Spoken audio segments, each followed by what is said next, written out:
এই thoughts of Billal তোমারে বলতেছি। अच्छा ठीक है। তোমারে না ওই টেবিল মোছা ওইটাতেই মানায়, ওইসব বই লেখালেখি তোমারে মানায় না। তো আপা আপনার এই হোটেলের বিছানাতেই মানায়, সোশ্যাল মিডিয়াতে না। নিঃসন্দেহে তুই ঠিক কথা বলেছিস।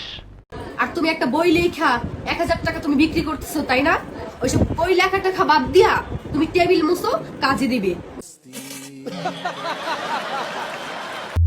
আবাসিক হোটেলে তোমার মূল্য 100 টাকা, আর তুমি এখানে এসে ভাব দেখাইতেছো 500 টাকার, তাহলে তো হবে না।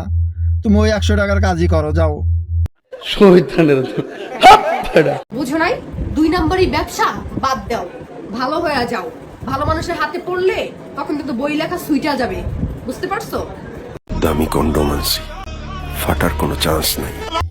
এসব সোশ্যাল মিডিয়ায় বক্তব্য দেওয়া বাদ দেওয়া, যাও আবাসিক হোটেলে যাও, ভালো টাকা ইনকাম করতে পারবা। 100 টাকার বদলে 200 টাকায় নিও, যাও ওইখানে যাও। না হলে এমন লোকের পাল্লায় পড়বা যে চুদলিং পং করে জায়গা একদম ফাড়ায় দিবে।